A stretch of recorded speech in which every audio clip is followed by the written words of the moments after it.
John 8:36. So if the Son sets you free, you will be absolutely free.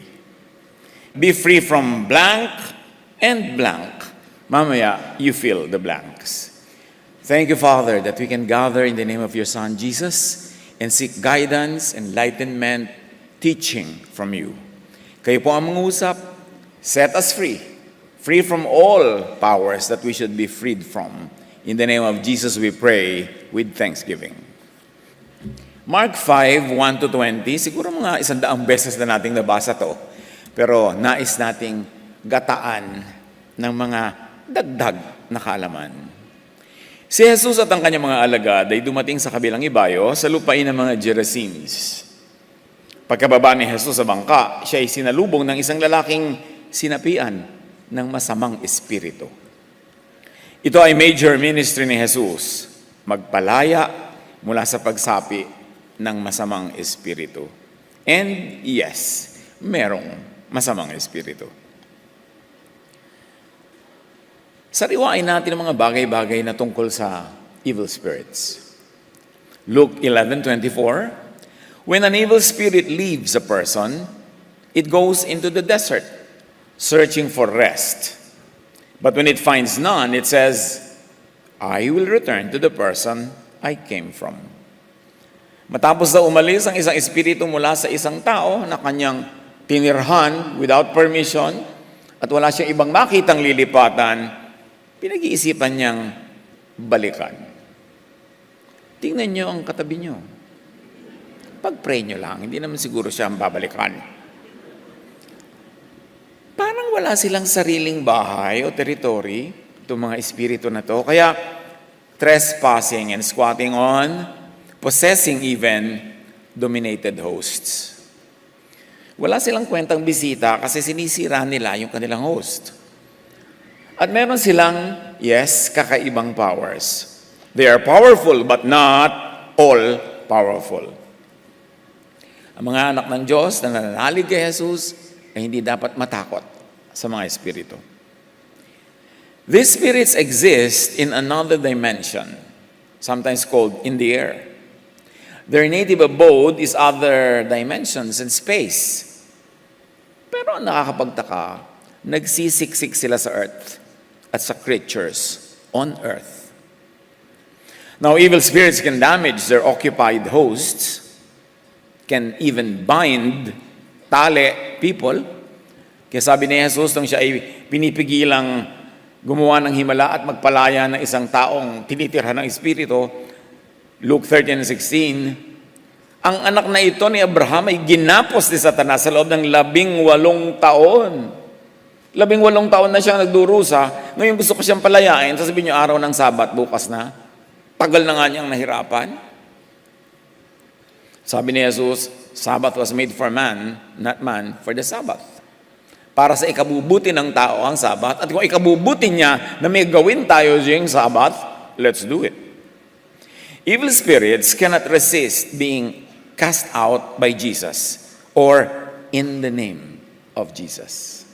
Merong napakalaking hiwaga at kapangyarihan ng pangalan ni Jesus at kung saan ito humuhugot ng lakas na hindi kayang tanggihan ng masasamang espiritu kung sila'y pinalalayas ni Jesus o sa pangalan ni Jesus nang tamang gumamit ng pangalan ni Jesus. Mark 16:17, ang mga sumasampalataya ay bibigyan ng kapangyarihang sa pangalan ko'y magpapalayas sila ng mga demonyo. Sabi ni Jesus. Ang nananalig sa akin, bibigyan ng ganyang kapangyarihan. In my name, they will drive out demons. Now, evil spirits cannot prevail over Jesus. At ngayon, lalo nating tatangkaing buklatin ang katotohanan, bakit wala silang kapanapanalo kay Jesus. Colossians 2:15, in this way, He, meaning Jesus, disarmed the spiritual rulers and authorities. Tinanggalan niya, hinubaran niya ng kapangyarihan, ng armas, ang mga evil spirits. Evil spirits cannot overcome the power given by Jesus to believers. Evil spirits cannot hurt Jesus as believers. Pero dapat totoong believer ka, hindi kunwari lang. Kasi merong nagpanggap noon. Parang may mga masasamang espiritu dyan, tapos sinabi niya, sa pangalan ni Jesus, sa pangalan ni Paul, sa pangalan ng mga disciples, umalis ka dyan. Sabi ng spirit, si Jesus, kilala namin. Si Paul, yes. Ikaw, hindi ka namin kilala. Sa iyo kami titira. So, nilipatan sila.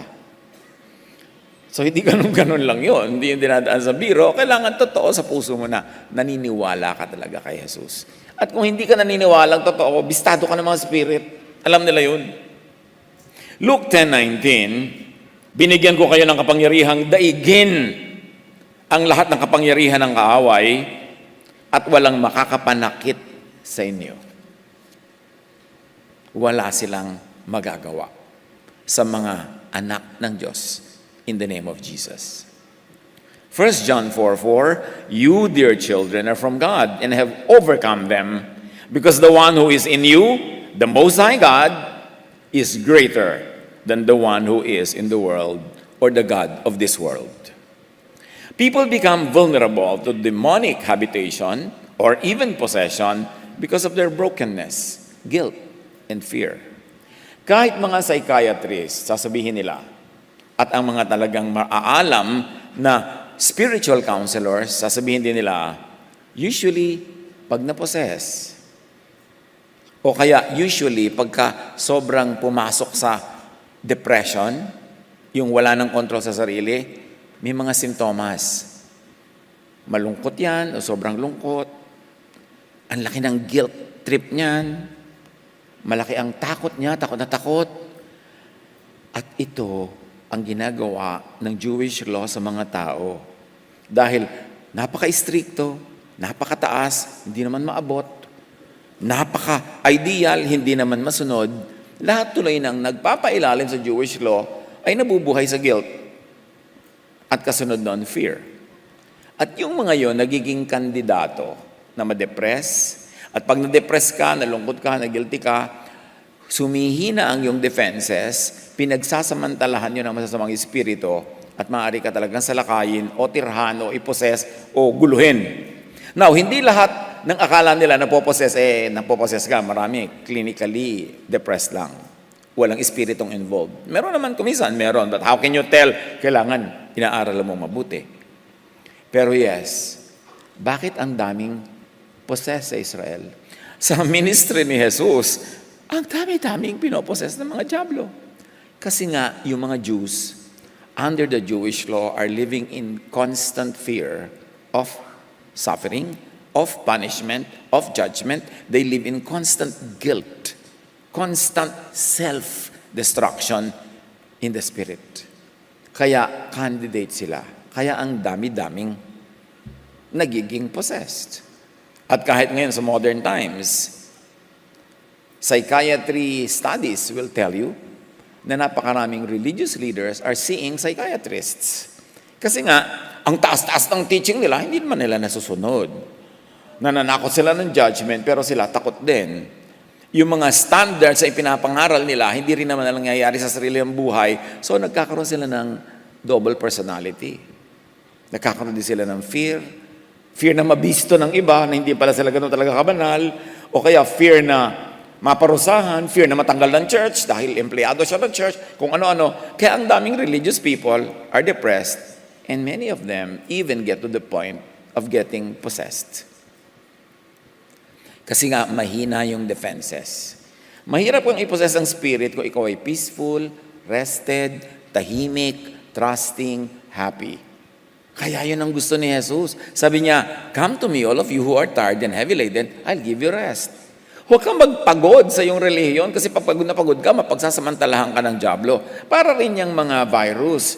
Pag lagi kang pagod, lagi kang malungkot, lagi kang depressed, humihina ang iyong defense mechanisms.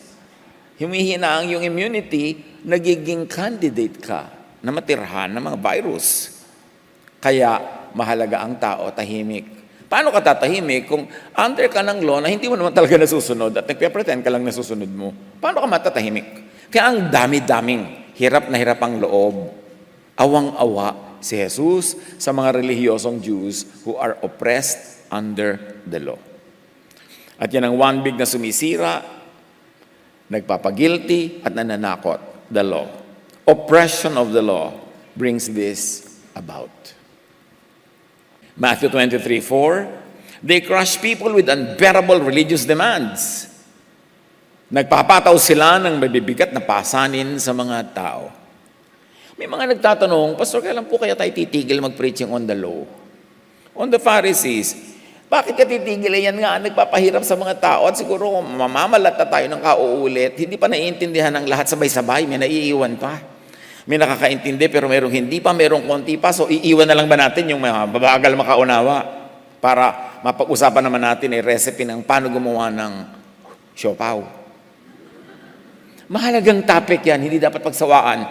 Kasi yan ang talagang ginyera ni Jesus. Yung demonic possession na ang pinanggagalingan ay depression, guilt, na ang pinanggagalingan ay inability to obey the impossible laws na nanggagaling sa teachers of the law and Pharisees. Yan ang tunay na kalaban. We've got to unmask the enemy.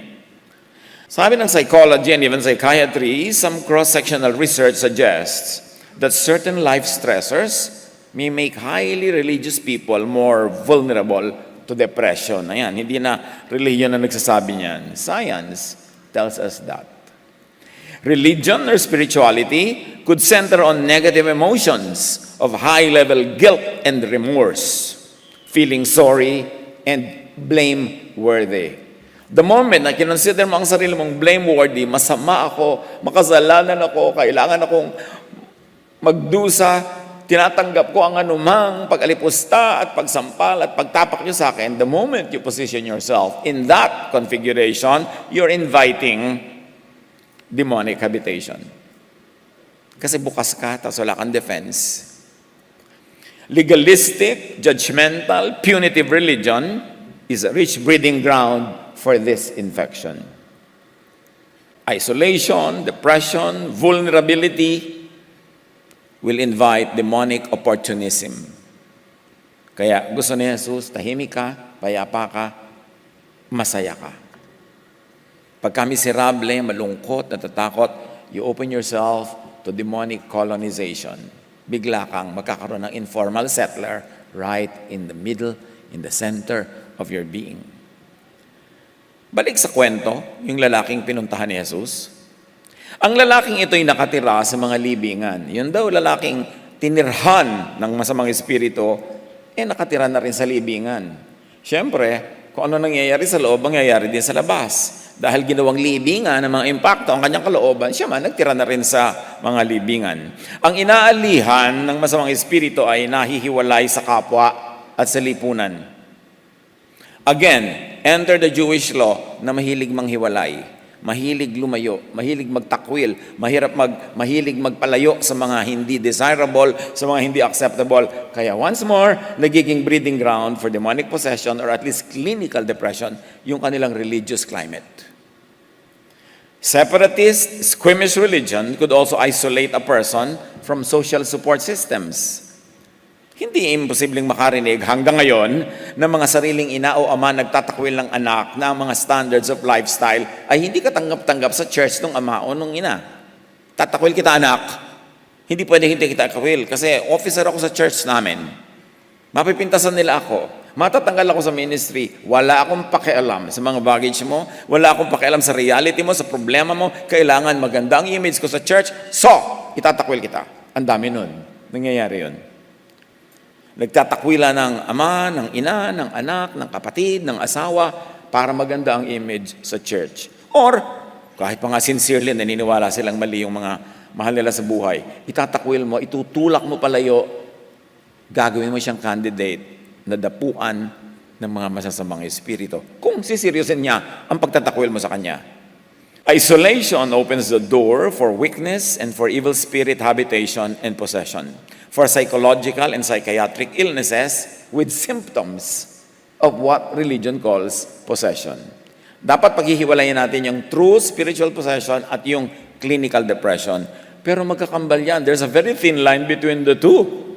Mahirap kumisan malaman, unless expert ka, kung ano talaga ang sitwasyon ng tao. Pero pare-pareho ng pinanggagalingan. Lungkot, isolation, fear, guilt, lahat yan. Individuals who live alone, sabi ng science, those who lack a healthy support system are prime candidates to suffer from depression and anxiety.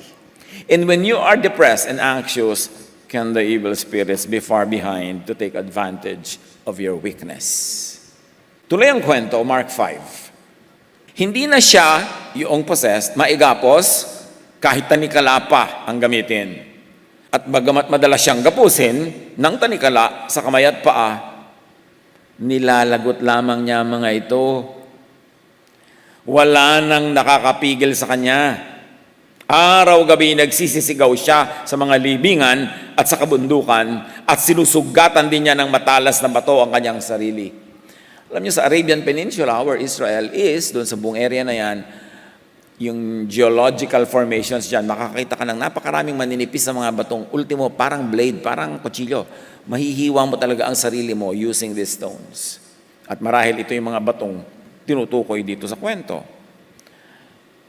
More than our interest on the bato, pakikita nyo na ang tinitirhan ng masamang espiritu, nagsiself-destruct, nagsasuffer, umiiyak, nananaghoy. At dahil umiiyak at nananaghoy at sinusugatan ng kanyang sarili, lalong natatakot sa kanyang mga tao, lalo siyang hinihiwalay. Lalo siyang hinihiwalay at itinatakoy, lalo siyang ibinubuyo na mahulog sa kamay ng mga espiritu. Now, evil spirits damage and destroy their host. Enter Jesus.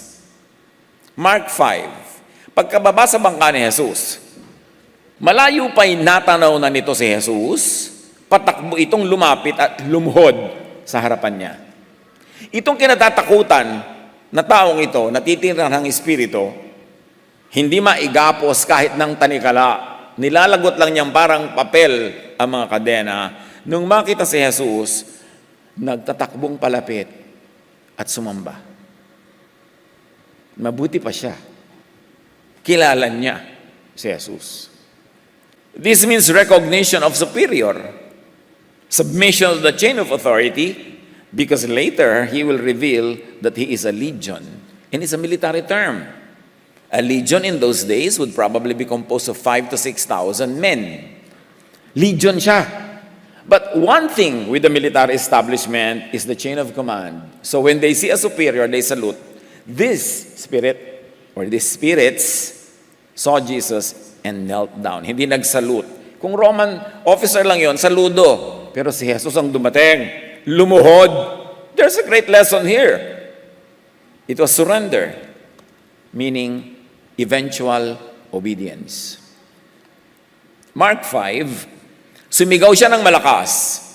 Kung noon nagsisisigaw siya ng mga nakakatakot na ungol, ito sigaw niya, Jesus, anak ng kataas-taasang Diyos, anong pakay mo sa akin?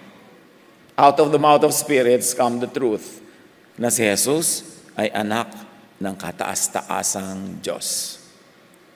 Hindi lang ng basta Diyos, Diyos-Diyosan, ng God of the world, ng God of the system, pero kataas-taasang Diyos. Therefore, may kapangyarihan.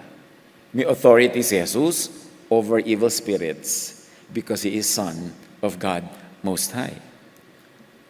May authority siya at ito ay dahil si Jesus ang anak ng kataas-taasang Diyos na inireveal sa atin ng few surviving verses ng kataas-taasang Diyos na si El Elyon Elohim. Pag binasa nyo, lalo na ang Old Testament, in the names of God, Bible, hindi in English doon ang mga words referring to what are translated as God or Lord. Ibinigay in original Hebrew. Kaya madedetermine mo kung sino ang pinag-uusapan. Akala kasi natin, isa lang yung pinag-uusapang God na yan, na yung marami lang siyang title. Pero pag tinignan mo yung karakter, magkakaibang karakter. And it's a very interesting study. And you can see that only in the names of God Bible, unless you read the Hebrew Bible. Sa English kasi, pinakyaw lahat and translate as God. Meanwhile, ang mahalaga dito, si Jesus, as Son of the Most High, ay kilala ng spirits. Mark 5:7-8, another incident. As Jesus was saying, "You evil spirit, come out of this man."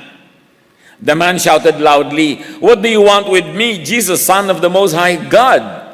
I beg you in God's name not to punish me. Sabi niya, the Most High God. And in God's name, don't punish me. Alam nila. Kilalanin natin ang sobrang underrated, the Most High God, whose name is revealed in some parts of the Bible that survived. Sa Genesis 14, itong si Abraham, nanalo sa digma, pumunta siya sa high priest called Melchizedek. Genesis 14, verse 18, when we read it in the Names of God Bible, sabi, Melchizedek was a priest of El Elyon. Mga kapatid ko, konting parts of Bible ang nag-survive na pangalan na El Elyon because many people tried to erase that from memory. Kaya, pag-aralan. Sa NIV, New International Version and Translation, Melchizedek was a priest of God Most High. You see, the New International Version translates the Hebrew El Elyon to God Most High. And you will always see that whenever there are translations that come from El Elyon. Hebrews 7:17, sabi niya, you are a priest forever in the way Melchizedek was a priest. No? So, napakahalagang isipin niya na sinabi, kung paano high priest na El Elyon, si Melchizedek, ganyan din si Jesus. High priest in the order of Melchizedek. Both the Melchizedek priesthood and the priesthood of Jesus is said to be a priesthood coming from the Most High God. Sa Names of God Bible, Genesis 14:19, sabi, blessed is Abram by El Elyon, maker of heaven and earth. Sa NIV, blessed be Abram by God Most High, a translation of El Elyon, creator of heaven and earth. Verse 20, blessed is El Elyon sa NIV, and praise be to God Most High. What are we trying to show? That many translations into English that say God Most High, when you go to the original Hebrew, ang sinasabi El Elyon. Named kung sino ang God Most High. So don't ever be confused. El Elyon means God Most High. The name of the Most High God is El Elyon. Yung iba, ano yun? Parang ngayon ko lang narinig. So basahin niyo yung Names of God Bible. Makikita niyo yan dyan. The name of the Father of Jesus, the Most High God, is El Elyon or sometimes Elyon Elohim. Hindi yan ang topic natin ngayon, but very interesting pag-aralan nyo yan. I-google nyo lang, mababasa nyo na yung mga ganyan. Elohim, El Elyon, ang dami-dami. Although meron din diyang mga questionable yung scholarship, magsala na lang kayo. Compare yung mga worthiness ng pinag-aaralan. Very interestingly, at the cross, Jesus called on His Father God before He died, as He was dying. Matthew 27:46. At buti na lang to, hindi translate into English. Jesus cried out in a loud voice, Eli, Eli. Some versions say, Eloi, Eloi. Pero parehong El ang simula nila. El. Jesus cried out in a loud voice, Eli, Eli, lema sabachthani, which means, my God, why have you forsaken me? So yung El ni Jesus, yun ang kanyang God and Father. Ang pangalan ng God and Father of Jesus is El. Sometimes given in full, El Elyon. Importante sa mga naniniwala kay Jesus na malaman yan. Kasi yun ang power. Sabi namang evil spirit, Son of the Most High God.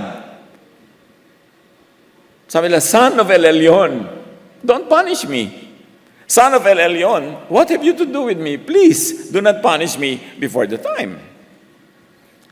Psalm 57 verse 2, I call to Elohim Elyon to El. So you see the beauty of reading it in an untranslated version.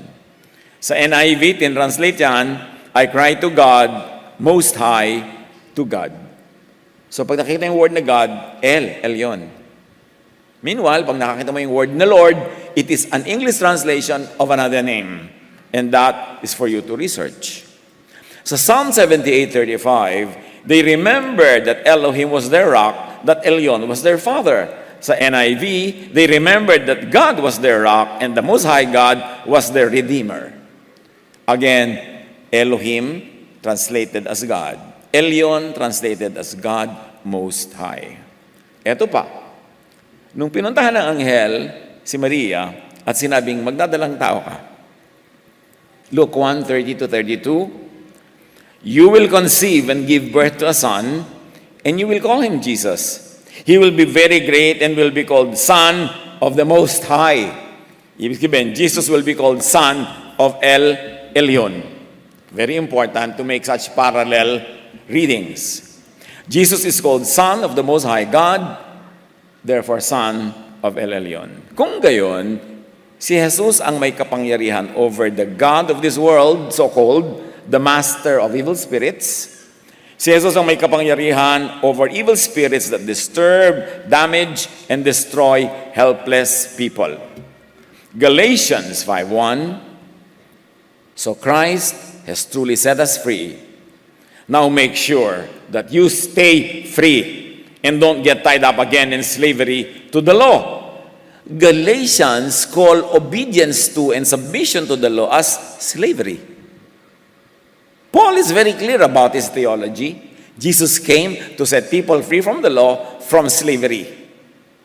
So, don't get tied up again in being candidates to being broken and being under demonic power, because slavery to the law makes you very weak, makes you guilty, makes you sorry, makes you sad, makes you depressed, candidate for demonic oppression. Kaya galit na galit si Paul sa Judaizers. Sino ba yung mga Judaizers? Mababasa nyo yan sa Book of Acts. Book of Acts is the history of the early period of the church. May mga Judaizers doon, coming from the word Judah. Kasi mga pinupuntahan ni Paul, ng mga mission niya, malalayo sa Jerusalem, malalayo sa Judah, pinupuntahan ng mga very dedicated, conservative people who obey the law. At sinasabi nila, hindi sapat yan tinuturo ni Paul that you will be saved by grace. You have to obey the law. Hindi kayo masisave only by accepting the love of God. Kailangan kayong magpatuli. Kailangan kayong huwag kumain ito, huwag kayong kumain yan. Kaya ang tawag ni Paul doon, Judaizers. Sometimes, they are called the circumcision group because they always insist on circumcision. Galit dyan si Paul sa mga Judaizers na yan, sa circumcision group, at sa mga true and original backsliders. Usually, pagka hindi ka nag-o-obey sa law, tatawagin ka ng mga makalo na, ay, backslider ka. Ang original backslider ay yung umalis na sa law, lumipat sa grace, tapos bumabalik pa sa law. That was the original backsliding. Sa Acts 15, may record of the meeting that happened in Jerusalem. Pinagtatalo-talunan kung anong gagawin sa mga kinakain ng mga Gentiles na naging Christian, anong pwede nilang gawin at hindi. Then some believers, these are believers in Jesus, who belong to the party or the faction of the Pharisees, stood up and said, the Gentiles must be circumcised and required to keep the law of Moses. Tumayo. Anong malalaman natin dito? Na among the early Christians, may mga Pharisees na sumali. And though they profess faith in Jesus, ang ininsist naman nila ay yung law. Kabaligtaran nga ni Jesus yung law, kasi si Jesus love and grace, yung law, judgment, punishment, legalism. Pero sinasabi nila, kailangan na ang mga Gentile ay sumunod sa law of Moses. Gentiles should convert to the law, and the Jews who are in Jesus should stay under the law. Napakalinaw niyan. There was a great conflict between love and grace, law and punishment. Law or punishment, or forgiveness and grace. Yun ang number one na usapan noon. Ngayon, balik tayo sa kwento. Yung lumuhod itong man na ito, yung man possessed by spirits. Mark 5:7, sabi niya kay Jesus, ipangako mo sa ngalan ng Diyos na hindi mo ako pahihirapan. Ibig sabihin, alam nilang kaya silang pahirapan ni Jesus kung iibigin. Sinabi niya ito sapagkat inutos na Jesus, masamang espiritu, lumabas ka sa taong ito. Tinanong siya ni Jesus, anong pangalan mo? Kasi alam na niya yung pangalan ng ama ni Jesus, alam niya ang pangalan ni Jesus. Sabi ni Jesus, anong pangalan mo? Pag ibinigay mo kasi yung pangalan mo, nagsusurrender ka, nagsasubmit ka. Kaya, Malalaman natin na sa Bible may mga tinatanong ng pangalan, ayaw nila magbigay ng pangalan. Pero ito, sabi, anong pangalan mo? Sabi niya, batalyon or legion, sapagkat marami kami. Tugon niya, marami palang nakatira doon sa tao. Isang batalyon. And one battalion could be anywhere from 5 to 6,000. So hindi naman siguro exactly gano'n ang bilang nila, pero sa dami nila, ang tawag nila sa kanila ay batalyon. Maraming evil spirits sa Israel. Kitang-kita yan sa mga kwento. So yung mga, hoy, hali kayo. Mag-pilgrimage tayo sa Holy Land. Alam nyo kung anong daratnan nyo. Maraming evil spirits doon. Kitang-kita sa kwento. Acts 5:16, dumating din ang maraming tao mula sa mga karatig bayan ng Jerusalem, dala ang mga pinahirapan ng masasamang espiritu at gumaling silang lahat. Kita nyo, another event of marami na namang pinahihirapan ng masasamang espiritu. Now, back to the story, Mark 5. At nakiusap siya kay Jesus na huwag silang palayasin sa lugar na yon. Sabi niya, umalis kayo dyan sa kanya. Ano ba pangalan nyo? Legion po, kasi ang dami namin. Pwede po ba? Huwag naman kami paalisin dito. At sila ay nakiusap na palipatin sa mga malapit lang na candidates. Again, luminga-linga kayo mga kapatid. Diba? Bakit kayo tumatawa dyan? Pinapalinga lang kayo eh. Samantala, sa libis ng bundok ay may malaking kawan ng mga baboy na nagsisikain. Nagmakaawa kay Jesus ang masasamang espiritu, papasukin mo na lang kami sa mga baboy, please. Pinahintulutan niya sila, kaya't lumabas nga sa lalaki ang masasamang espiritu at pumasok sa mga baboy. The evil spirits have no abode or place of their own. Wala talaga sila na sariling kanila. Matthew 12:43-45 sa pagpapatuloy, and I like you to be a little bit more contemplative, discerning. Parallel this story and this part of the story with parts of world history.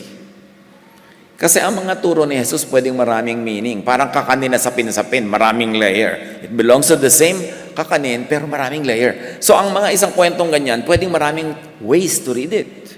Sabi ng Mateo 12:43-45, kapag ang masamang espiritu ay lumabas mula sa isang tao, so pag lumabas sila, siya'y gumagala sa mga lupaing tigang upang maghanap ng mapagpapahingahan.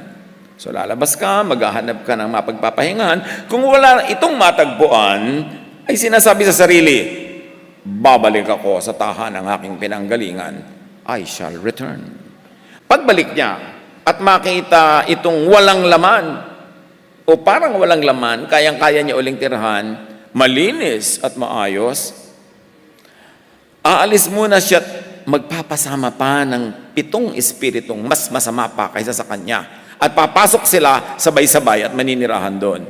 Pag bumalik siya, sabi niya, uy, pwede pa palang balikan ito. Kayang balikan. Pupunta muna siya sa kanyang mga katulad, magre-recruit siya ng mga kasama, tara kayong lahat, lumipat tayo doon sabay-sabay. Dahil dito, ang kanyang magiging kalagayan, yung sinasalakay nila, ay mas masama pa kaysa dati. At sabi ni Jesus, ganyan ang mangyayari sa masamang lahing ito. Hanapan ng parallels sa world history. These spirits would inhabit any available and weak host. James 4:7, sabi niya, resist the devil and he will free from you. Ang kailangan, kung ayaw mong tirhan ka ng mga espiritong ito, resistance. It is important. Mark 5, ang kawan na may 2,000 ay nagtakbuhan sa gilid ng matarik na bangin hanggang sa nahulog ang mga ito sa lawa at nalunod. 2,000, more or less, na baboy itong pinag-uusapan natin. So, nagsiksik sa kanila isang batalyon. So, siguro sa isang baboy, more than 1, yung more than 2, more than 3, yung mga nagsama-sama mga spirit. Kasi, pinaghati-hatian nila yung mga baboy. Nawalan sila ng kontrol sa sarili at nangahulog sila sa banging matarik into the water below, at sila ay nangalunod. Yung tao, palibasa tao yun, malakas ang kanyang panlaban, hindi naman siya dumating sa ganung punto. Pero yung mga baboy, mas mahina siguro ang kanilang panlaban, kaya hindi nila nakayanan. Nangamatay sila. Ang dapuan ng mga espiritong ito, napapahamak. Anong espiritu ang mga nais dumapo sa atin? Sa inyong asawa, sa inyong anak, sa inyong magulang. Kasi nandiyan pa sila. Gustong-gusto nga nila sa earth, di ba? So, nagkalat yan. Para yung virus, para yung germs, nandyan. Kailangan strong resistance mo. Kailangan may mga booster ka, mga vitamins. Kailangan malakas ang iyong katawan. In a spiritual way, may katumbasyon. Dapat hindi ka nila kaya-kayanin. John 10:10, dumarating ang magnanakaw para lamang magnakaw, pumatay at manira. Ito yung spirito at yung mga kamag-anak ng espiritong ito. Sabi ni Jesus na parito ako upang ang mga tupa ay magkaroon ng buhay na masaganang lubos. Kaya gusto ni Jesus palayain yung mga tao who are candidates to such possession. Sino ang magnanakaw? Kilalanin para maiwasan. Mark 5, tumakbo ang mga tagapag-alaga ng kawan ng baboy at ibinalita sa bayan at sa karatig pook ang mga pangyayari. Kaya at ang mga tao ay nagpuntahan doon upang alamin ang nangyari. So sumausaw na yung marami sa kwento. Dati si Jesus lang at saka yung taong yon. Ngayon ang dami nang sumali sa kwento. Paglapit nila kay Jesus, nakita nila ang lalaking dating sinasapian ng mga demonyo. Nakaupo ito, nakadamit, at matino na ang isip, at sila'y natakot. Jesus' gives deliverance, healing, comfort, peace, serenity, and rest.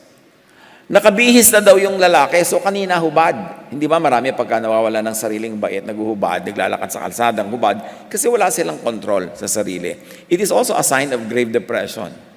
Yung naguhubad na lamang ng kahit sa mga maling lugar. So, siya ay nakaupo, ibig sabihin, nakapahinga na, hindi na siya nag-iikot, hindi na siya parang wawatusin na talsik dito, talsik doon. Napayapa, napaupo. Kasi sabi ni Jesus, I'll give you rest. Nawala yung pagkabalisa. Alam niyo sa buhay, pag nakakita ka ng isang taong nakaupo sa tabi ng pool, humihitit ng buko through a straw, tahimik siguro ang buhay nun at that moment. Kasi mahirap gawin yun kung naliligalig ka. Mahirap mag-straw ng buko kung iniisip mo yung asawa mo, may ibang nakakalong. Sigurado tatayo ka at baka ihagis mo yung buko. Mahirap mag-relax pagka ang kalooban mo magulo. Kaya mga kapatid, pag nakakakita kayo nang nagre-relax, huwag nyo naman silang guluhin. Hayaan nyo silang magkaroon ng moment. Kasi baka mamaya, ang tagal na nilang hindi gano'n. Minsan nagsaya yung tao na inggit pakit na inis. Hayaan nyo sila. So, nakadamit na siya, so dati hubad, at matino na ang isip, dati baliw-baliw. Sana ang sabihin ng mga tao, ay salamat sa Diyos. No, natakot sila. Anong nakakatakot? Na nakita mo na ang isang tao ay nakaupo imbes na babalisa, nakadamit imbes hubad, at matino na ang isip, unless kamag-anak ka ng mga evil spirit. Natatakot ka kay Jesus, baka pati ikaw palayasin. Baka pati ikaw paupuin, ayaw mo umupo. Baka damitan ka, gusto mo hubad-hubad ka. Baka patinuin ang isip mo, gusto mo baliw-baliw ka. Kaya ka matatakot. Sino ang natatakot sa Jesus-ness? Bakit ka matatakot kay Jesus-ness kung matino ka? Ang ginagawa ni Jesus, pinapatahimik ka, pinapapayapa, binibigyan ka ng pag-ibig, kapatawaran. Matatakot ka lang kung ikaw yung nasa kabilang partido. Na ang gusto mo maghari, yung gulo ng isip, kabaliwan, parusa, pag-aaway-away, galit-galit. Natakot sila, in other words. Luke 7:21, at that very time, Jesus cured many people of their diseases, illnesses, and evil spirits. And he restored sight to many who were blind. John 14:27, I am leaving you with a gift, peace of mind and heart. And the peace I give is a gift the world cannot give. So don't be troubled or afraid. Nakatanggap ka naman ng regalo, biglang nagbigay sa'yo ng peace, liban na lang cheque. So guys, salamat, may mga pambayad na ako. Pero si Jesus, ang ibinibigay niya peace. Ayaw tanggapin ng iba. Binibigyan na ng grace, no, gusto namin law. Binibigyan ng forgiveness, no, gusto ko judgment. Ayaw magpahinga kasi deranged. May liko, may lihis sa isip na damage ng espiritu. So, yung title natin kanina, diba? Be free from them, meaning evil spirits, from illegal occupants in your heart and in your mind. Be free from fear. Pero natakot palalo ang mga nakakita sa Jesus power, so kailangan tayong mag-review. Saan ba dapat matakot at saan dapat yumakap? Bakit natatakot yung iba kay Jesus o sa ginagawa ni Jesus? 2 Corinthians 4:4. Satan, who is the god of this world, has blinded the minds of those who don't believe. So ang nabubulag lang ni Satanas yung hindi naniniwala kay Jesus, sa message ni Jesus na love and grace of the Father, the God Most High, El Elyon. They are unable to see the glorious light of the good news. Ano yung good news? Love and grace, forgiveness, kindness, rest. They don't understand this message about the glory of Christ, who is the exact likeness of God. Bakit? Ba't hindi nila ma-appreciate si Christ, who is the exact likeness of God? Kasi may iba silang God. Kasi yung God nila, mayroong ibang image at hindi yun ang image ni Christ. Yung God nila, may ibang turo at hindi yun ang turo ni Christ. Kaya ayaw nila kay Jesus. Hindi yun mahirap malaman. Mark 5, isinalaysay sa kanila ng mga nakakita ang nangyari sa dating sinasapian ng demonyo at sa mga baboy. Dahil dito, nakiusap ang mga tao kay Jesus na umalis siya sa kanilang lupain. Alis Jesusness, stay law, and Pharisees. Yun ang pinagpipilian. Nang pasakay na si Jesus sa bangka, nakiusap ang dating sinasapian ng mga demonyo na siya'y isama niya. Anong isang possible cultural meaning nito? Isama niyo na po ako, kayo na ang aking new master and owner. Dati, master ko yung mga spirito, owner ko yung mga spirito, pero pinalaya niyo na ako sa kanya, therefore, kayo na ang kapalit na master. Ngunit, hindi pumayag si Jesus. In other words, sabi ni Jesus, be free from them and even from me. Yan ang title natin. You may fill your blank. Be free from them and be free even from me. Hindi ko mo pinalaya kita. Pinaalis ko ang mga espiritong yan sa buhay mo. Ngayon, bubuntot ka na lang sa akin. Sabi niya, go home and get a life. Ang tagal-tagal mo nang hindi nagkaroon ng life, nakatira ka dyan sa libingan, hinihiwa-hiwa mo ang sarili mo. Ngayong malaya ka na, live your life. You don't need to always be at my side as a slave, as a servant, be free. So sabi, be free from them and even from me. John 8:36, so if the Son sets you free, you will be absolutely free. Yan ating opening verse, kaya alam nyo, malapit na mag-closing. Umikot lang tayo. Di ba? So if the Son sets you free, you will be free indeed. Hindi tulad ng iba dyan. Sino yung iba? Ganito. Kami ang nagpatanggap, nagpa-born again sa'yo. Amin ka na. Kami ang nagbaptize sa'yo. Amin ka na. Kami ang inaniban mo. Amin ka na for life. Kasama ang bulsa mo. Ibang-iba si Jesus. Sabi ng tao, isama niyo na lang ako. Sabi niya, hindi mo kailangan gawin yan. I'm setting you free even from me. Get a life. Mark 5, sa halip ay sinabi niya sa lalaki, imbes buntot ka sa akin, umuwi ka at sabihin mo sa iyong mga kamag-anak ang lahat ng ginawa sa iyo ng Panginoon at kung paano siya nahabag sa iyo. So, binigyan man siya ng gawain, ito ay sa kanyang sariling social sphere, sa kanyang pamilya, sa kanyang barangay, kasi siguro marami pang ibang possessed doon. Marami pang ibang nagdurusa doon na kailangan niyang sabihan din, mahabagin ang Diyos. fake news ang lagi nating nadidinig na magagalitin ang Diyos. Laging bugnot ang Diyos. Laging nagpaparusa ang Diyos. No, ibang Diyos yun. Ang Diyos ni Jesus, ang Ama ni Jesus, the Most High God, is loving and will set you free. So to the man, sabi ni Jesus, almost, tell your kamag-anaks what God did for you that they didn't do. Ano-ano yon? Pinuntahan, sinadya siya na siyang dapat din nating gawin sa iba. Nahabag sa kanya na siyang dapat din nating gawin sa iba. Hindi itulak sila, tumira ka na lang sa libingan. We don't want to see you. We don't want to see the trouble. Get out of our lives. Kinausap siya na siyang ginawa ni Jesus at dapat din nating gawin sa mga outcast, sa mga ipinupwera, sa mga pinandidirihan. Pinalaya siya na siya din nating dapat gawin. Hindi yung sumali sa atin, sa ating prayer group, sa ating Bible study group, sa ating church, tapos akala mo property na natin siya, kinokontrol mo na ang lahat sa buhay niya, at hindi na siya pwedeng makinig o umaten sa iba. Hindi yun ginawa ni Jesus. Sabi niya, no. Umuwi ka. Get a life. Ni-restore siya na siyang dapat nating gawin sa iba. Pinalaya siya, part 2, pati kay Jesus, we should set people free even from ourselves. Yung hindi may utang na loob lang sa'yo, biglang wala na siyang karapatan, hindi siya makapag-desisyon, wala na siyang magawang gusto niya, pati o-orderin nyo sa Chinese restaurant, ikaw kasi may utang na loob siya sa'yo. Set people free, whatever it means. Jesus sets free from oppressors, even from himself, the liberator. Hindi niya inangkin, pinasunod, pinasama, inalipin yung tao. Pwedeng-pwede naman dahil nagvo-volunteer na nga. Hindi niya pinalaya from the evil spirits para lang bihagin at sarilinin niya. So ang talagang pamagat ng ating pag-aaral, be free from them and even from me. How loving, how nice, how sweet. At dapat ganun din tayo.